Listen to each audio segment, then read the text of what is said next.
Hey there, welcome to another KOIN Conversation. I'm Anthony Costura, joined by Brian Anslinger. He actually works here at KOIN. He's our Everyday Northwest executive producer, but he's also a resident expert on all things UFOs, or also called something else, Brian. Unidentified anomalous phenomena, UAP. UAP, that's right. So we're talking all things extracurricular today. Extraterrestrial? I said Maybe, extracurricular. maybe not. Maybe. Yeah. We'll get into it. I can't believe I said extracurricular. I'm thinking like academia. There's a new documentary, Brian, that's coming out on Friday. Talk to folks a little bit about what's happening and what they can expect if they go see this documentary. Yeah, so The Age of Disclosure is a documentary film put together by Dan Farah, which is probably not a name you are really familiar with, but he was the producer behind Ready Player One, which is a film also produced by Steven Spielberg.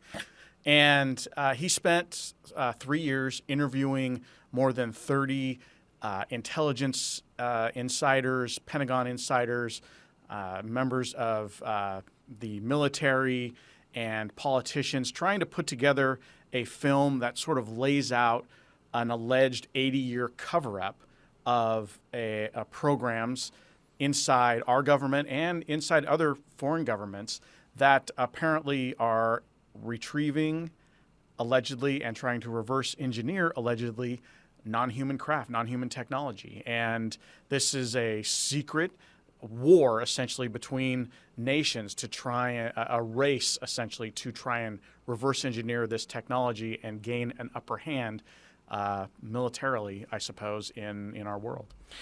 I mean, we've only been talking about this for 90 seconds, and I can already tell that you know so much about this topic. How long have you been really studying this, and how long have you been interested in this topic? I mean, I think it started when I was a kid. Obviously, when I was growing up, I was into science fiction. I watched Star Trek and X-Files, and those were during my formative years. But I think, and then you start reading some of the literature, some of the books, the accounts of different military members, police officers, firefighters who have seen things. And it's like these are people who they're not making up what they're seeing. And you read more of those stories, some more other films come out, and then I started doing my own research. And then in 2017, a story came out in the New York Times that essentially it was on the front page of the paper in December on my birthday of all times, of all days, and it was this talking about a black program that was looking into UFOs. And that really opened the door to talk more about this publicly, and more officials came forward. And for me personally, at the time, I've worked in TV journalism for 20 years, and it gave me the I suppose opportunity, but also the motivation to reach out to some of these people. And I've interviewed some of the people who have testified before Congress, and it's been an amazing say almost 10 years now since that article has come forward, how far we've come to this topic being really a third rail of politics, something nobody really wanted to talk about in mainstream media, and even news organizations didn't really want to get too much into. And now it's a topic that our parent company, Nexstar and News Nation, covers almost, I would say, better than any other mainstream media organization, and trying to get to the bottom of this, whatever this is. It is a fact that there are things in our skies and in our oceans and in our space that we don't understand. We don't know where they come from. We don't know how they operate. And I think there's now an effort to talk about that plainly, understanding the ramifications of that. That has been, I think, an age-old question, are we alone? And I think people are always wondering what that might look like and what the consequences of that answer, too. I'm curious to know, in your younger years, since I know you said this was really formative for you, I think, growing up, did it also help kind of lead you toward the path of journalism in terms of like fact-finding and doing research and the due diligence that comes with reporting and journalism overall? I think I was actually always interested in journalism. I wrote for my 7th and 8th grade newspaper at school, and studied English in college, and I just sort of, that was always the direction. I was always kind of a good writer, and then this topic always sort of piqued my curiosity. So I really didn't pursue it journalistically until after that New York Times article came out. But I found it curious that it wasn't pursued journalistically. I think that, there were some roadblocks for people, whether those are real or imaginary, for people to get deep into this topic. And of course, now we have people who have come forward who are very credible, people who worked in the Pentagon, people who have military backgrounds or backgrounds that are really unquestionable as far as their credibility goes. That hasn't always been the case, but there certainly have been people who have come forward in the past, but that just because of media organizations were sort of uncomfortable with the idea of putting this story at the top of their newscast or at the top or at the front page of a paper. Now that is kind of dissolved a little bit, and we're having an open conversation about non-human intelligence and about unidentified anomalous phenomena and what that means for us as a civilization, what that means for our country and other countries. And we'll see where it goes. It's a fascinating discussion that we're having now. Yeah, I would say so. What do you think has been kind of the biggest takeaway, I think, in this process? Because as you mentioned, the national conversation, really global conversation too, because I know other countries are kind of looking into this as well. What's something that you've kind of learned in this process as people are talking about it a little bit more openly now? I think for me, it's that this is a curiosity that many people have had for a very long time. And I know for me personally, teaching a class on this at Portland Community College, I would have students come up to me. It was an online class, or it's an online class. I have students come up to me when they'd meet me, and they were so happy and excited that someone was talking about this, that they had someone to talk about this and their interest in it. And I think, this topic, while we have kind of laughed about it, made jokes about tinfoil hats and such, it really gets to the heart of these questions that we all have as the human race, which is where did we come from? Why are we here? What is God? And where do we go when we die? Where were we before we were born? These are all questions that this topic allows entry into and allows discussion towards when you really get into really start to peel back the layers of the onion. Yeah, I would say so. I'm also curious because, as you mentioned, kind of the tinfoil hat, so to speak, and some of the conspiracy theories that come along with this topic. How do you kind of decipher, because there's just so much noise and so much rhetoric, I think, around just anything that's space related, right? And so like Absolutely. getting to kind of like the truth of the matter and trying to find some of those facts. How do you kind of go down that process to sift out through the noise? I think the important thing is, focusing on credible witnesses, focusing on evidence that is backed up. We have been lucky in the last 7-8 years to where we've seen some videos where the Pentagon has admitted that the footage that we've seen is they don't know what the craft is. We've had incredible eyewitnesses come forward. And again, it goes to this idea that these are military pilots. Some of them we spend millions and millions of dollars to train to fly our most advanced aircraft. And they're coming forward talking about what they've seen and what they've experienced. Others who are on ships and who are running the radar systems. We're at a time in the last 15 years where our radar and our technology, our ability to detect something up there, whatever that may be, whether it's foreign aircraft, our own aircraft, other miscellaneous things in the sky, not necessarily UFOs or UAP, but our ability to detect that stuff has increased exponentially, just along with everything else. I mean, think about what a cell phone looked like in the year 2000 versus what a smartphone looks like now, what you can do with your iPhone. It's a vast difference. Our technology has advanced at that same pace militarily, even, maybe even a little more so. And so these people that we train, we spend millions of dollars to train and put in these positions are now coming forward and saying, we're seeing things we don't understand. And now we have footage that has leaked out in some cases or been brought out in other cases that shows us there's evidence of things in the sky that we don't understand. We've had testimony from people who said we've seen things go by submarines or detected things with sonar that are going faster underwater than anything we know we can produce. And I think that kind of leads you down this path.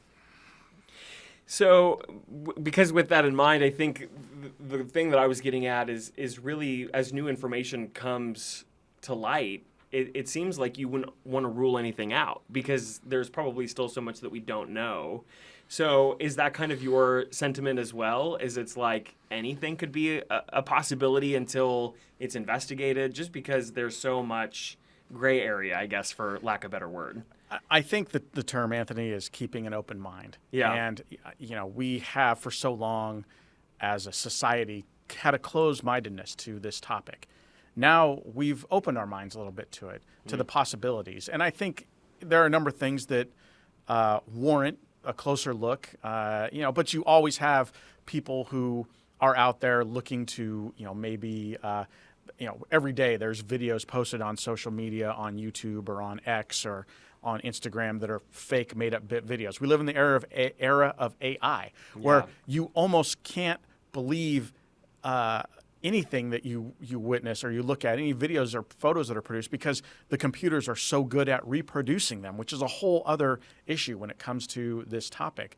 So you have to be very careful, and there are people who are working on technology and upgrades to sophisticated upgrades to help detect AI-generated videos and footage. So it's like you always have to have that in the back of your mind when you see a video. That there's a good chance that that's fake. So you have to rely on particularly journalists, people who are, we have one in our organization, George Knapp, who is an investigative reporter with our sister station KLAS down in Las Vegas, who's been one of the forerunners of leading this topic forward and bringing out information, bringing out video and witnesses. And so when you have trusted voices who deliver information forward and deliver videos or bring videos forward, then I think you can put a little bit more trust in that. But I think day to day, if people are searching for answers on social media, there's a good conversation out there to be had. And certainly it's being had in these circles on X Spaces and other places. But it doesn't always mean that the information or even the so-called evidence, if you would, is valid. Yeah. Keep an open mind. I like how you said that, and thank you for articulating that better than I could. Hey, you mentioned a few moments ago that you teach classes on this very topic, and you've been doing it for a while. How did you get involved, and what's the response been like from, I guess, students, so to speak, who are taking these classes, and what they've learned from you as you've been covering this for quite some time now? It's been overwhelmingly positive. I've had, like I said earlier, I've had a chance to meet some of my students. It's a class I teach on Zoom at Portland Community College, which I really just credit to them and a gentleman named David Glass, who runs their community education program, who was open to the idea when I pitched it to him a couple of years ago. And really, this is, I think it's wonderful that there are people out there who are so curious that they want to take a class and learn more about this. And I just have read and consumed so much over the years, and and like I said, lucky enough, I've had the chance to chat and meet some of the people who have made headlines in this topic, that I felt confident enough to say, hey, I can help other people understand and learn. And I think, the biggest thing is that I want people to not be afraid to have conversations about this and have a way to support something that they believe or something they think, or maybe they've even experienced, in conversations with their family members. Because a lot of students have come up to me and said that they've tried to have this conversation or talk about this sort of thing with their friends or their family, and they get laughed at or it becomes a joke. And the reality is, the military is taking this extremely seriously. And, maybe it's not a topic yet to have a conversation about around the Thanksgiving dinner table. Right. Maybe it comes up, maybe it's not. But I wanted my students to have an overview and have an understanding of the topic in a way that they could hold their ground when having a conversation about it and be able to say, no, this is very serious. This is a major concern. And we should be talking about it, about what it means for not just for our country or the cities where we live, but for our own at home as well. Yeah, and I think you mentioned that earlier. It really is just about having that open mind and having a space where you can ask questions and kind of talk about this topic in a non-judgmental way, I think is helpful, because there are a lot of people. I mean, this has been an age-old debate, as we mentioned earlier in the program.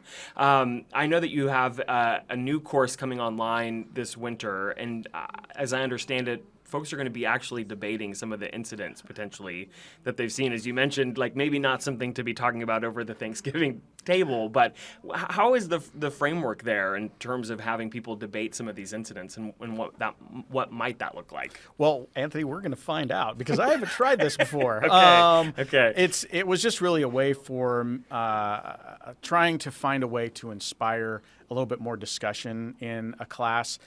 And I mean, look, I'm not a professional teacher. I'm learning kind of on the fly here. And the first version of this class that was really an introductory course, I spent most of the time lecturing, and there wasn't much interaction with the students. This time around, I am producing a course where we're going to look closely at some of the better known UAP incidents, UFO cases, and try to discuss it from different sides, as in, what if it was a military craft or military technology? What if it's a foreign adversary? What if it is a UFO from another world? Or if it's something from a civilization here that we haven't truly discovered yet, so to speak, which is one of the claims. So I wanted to find a way to take some well-known cases and kind of turn them inside out and give students a chance to learn on their own and take different angles to kind of expand their knowledge of these cases that are still relevant today, as we learn more about what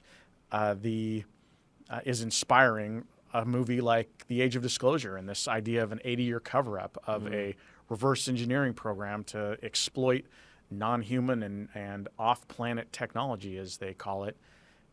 It's a way to get into that topic and turn it inside out. What I like about the course so much is that you don't really necessarily have to be a student. It really is creating this level of access for people who are just interested and just wanting to learn more. If people want to participate, what's the best way that they can do that? It's the registration at Portland Community College for the community education courses are now open. This is in the winter quarter of 2026. And it's under the language and cultural exploration category. So it's if you have one of your booklets at home, if you're a Portland resident, you probably got a booklet for Portland Community College of Community Education. It's on page 34. That gives you more information.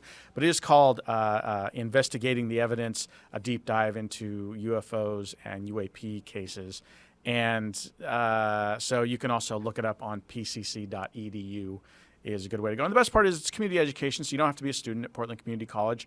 Anyone can take this course. I've had students in my first class version of the class. I had students from Kentucky and Maryland, as far away, who zoomed in to take the class. So that's the great thing about it. It's because it's on Zoom. Anyone from anywhere can take part. Yeah. And listen, we said that there's interest, and certainly, you providing a space for people to talk about it, I think, is a great resource. Another question that I have for you, Brian, is that after doing this for so long and now even teaching courses on it, how do you reconcile the fact that you might not ever get some of these answers that you're looking for? It's the journey, not the destination, right, Anthony? Yeah, I suppose.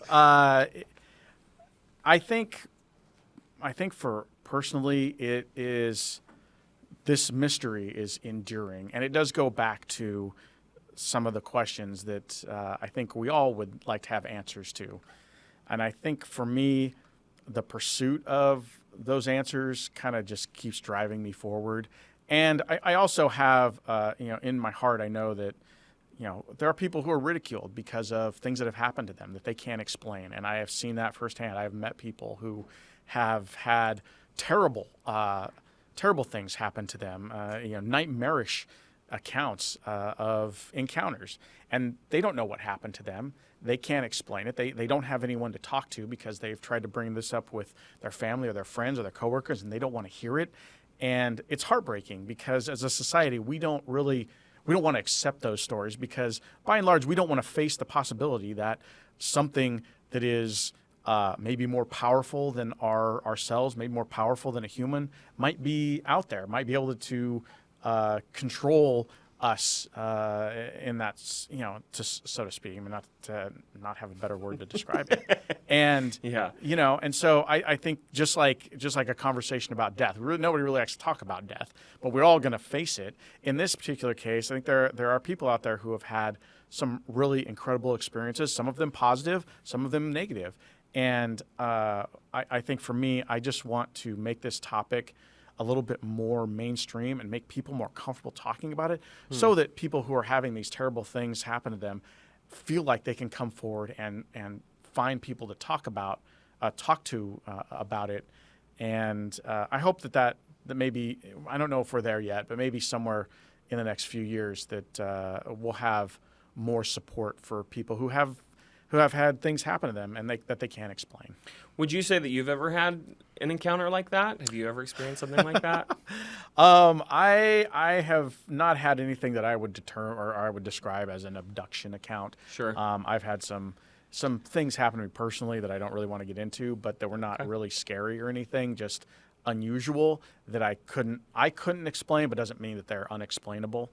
But to talk to people who have had these experiences, it's incredible to hear their stories and how vastly different they are. I think we're all very familiar with the common experience of like a small gray alien or gray figures that appear at the foot of the bed, or something to that effect.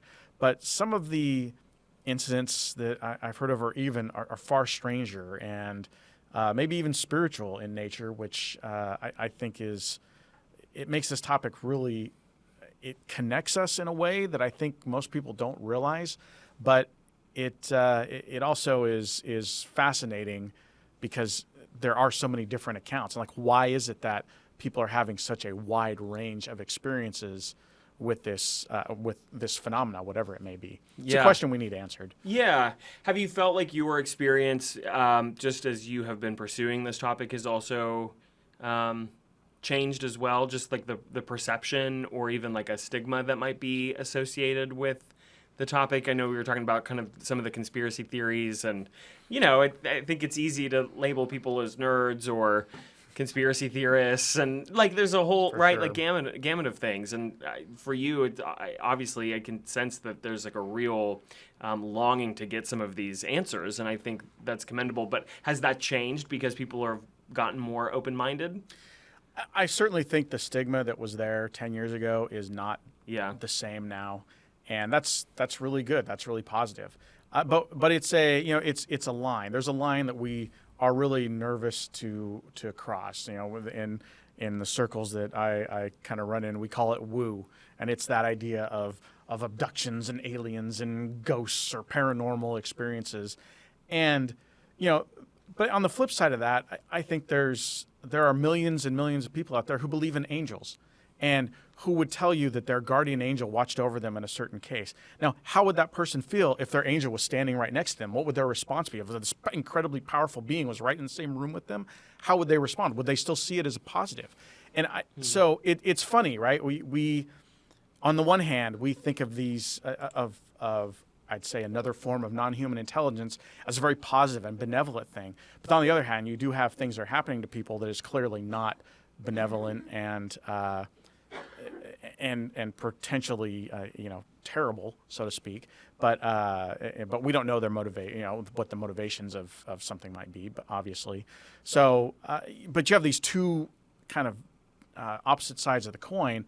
We have to find a way to rectify that so we can have a conversation where we don't run to one side or run to the other, and these woo topics, so to speak, can be talked about more commonly and more comfortably without people running to grab their tinfoil hats. We heard it from Professor Anslinger there. Hey, so with this documentary that's coming out, have you seen it? Have you screened it yet?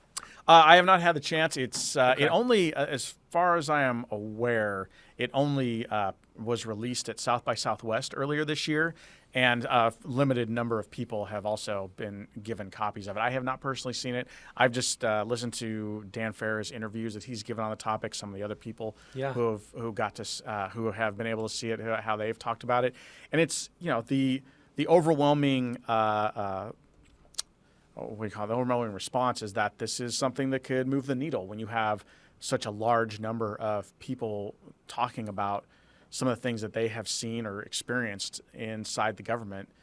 It should be a pretty impactful movie. I know that some of the people that have been interviewed include Secretary of State Marco Rubio, who used to be on the Senate Select Committee for Intelligence, and so he was privy to a lot of the secret information that witnesses brought forward to that particular body. Another gentleman named Jay Stratton, who was the head of the UAP task force that famously produced a study that said there's more than 100 at the time, more than 100 incidents and accounts of things in the air that we know we don't have an explanation for. And in one of the trailers for the movie, he talks about how he has firsthand knowledge, which is to have hear from firsthand witnesses is something that we've had a little bit of, but haven't seen much even in congressional hearings. So I'm very interested to listen to what he has to say. But reportedly, there's new footage that we haven't yet seen that is going to be released in this film, which should be exciting. So. But overall, I think the testimony of these insiders, maybe some that we haven't heard from yet, is going to be very compelling. And hopefully, when I say move the needle, I hope that at a political level, people understand that we need stronger protections for whistleblowers so that people can come forward and share this information. Because right now, that's one of the big things that is holding back a lot of people from speaking out about this topic who have information that could change how we view reality and could change our world because they're afraid of losing their pension or of being treated as a traitor when they're just trying to bring forward the truth. Right. Yeah, it is. It's like that cultural impact, but it's also the political consequences of it as well. Sure. To that end, what do you hope to see in 5, 10, 15 years as new evidence potentially comes forward, as people are able to share a little bit more openly? What might that look like in a perfect world for Mr. Brian Anslinger? That's an interesting question. You know what? I think it will be interesting to see if we do get an admittance of life beyond our planet. And I say that in the sense that, we have the James Webb Telescope that is out there looking for evidence of life. We have probes on different planets. I feel like we're on the verge of an admittance to something we all kind of think is probably true, but we don't really have that proof or that factual account yet, which is there, because as of right now, there is no solid proof that there's any type of life on any other planet or any other body floating in space other than Earth. I think that is like the first step towards really kind of at a public level saying, well, maybe we're not alone on this planet. But hopefully that happens in the next few years. I feel like we're, for the most part, ready for that step. I think something that would have people a little bit more concerned is some of the concepts that some of these insiders have put forward, that non-human intelligence is real. It has been on this planet a long time, and there are people within the government in non-elected positions who have known about it and who know about it. And that is not my statement. Those are the words of a gentleman who came forward and spoke about that at a conference last year, and that still rings very true to me that we're not alone. We just don't want to haven't yet reached a point where we can admit that it's here with us, and we'll see. Maybe that happens.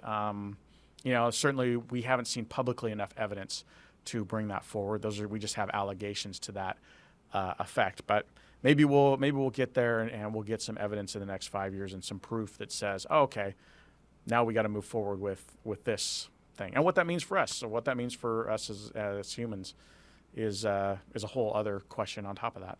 Well, if we get it confirmed, I know we'll break it here on KOIN News with your help, I'm sure. Yeah, it'll be interesting to see how it plays out, both with the documentary, The Age of Disclosure, and also with your course as well.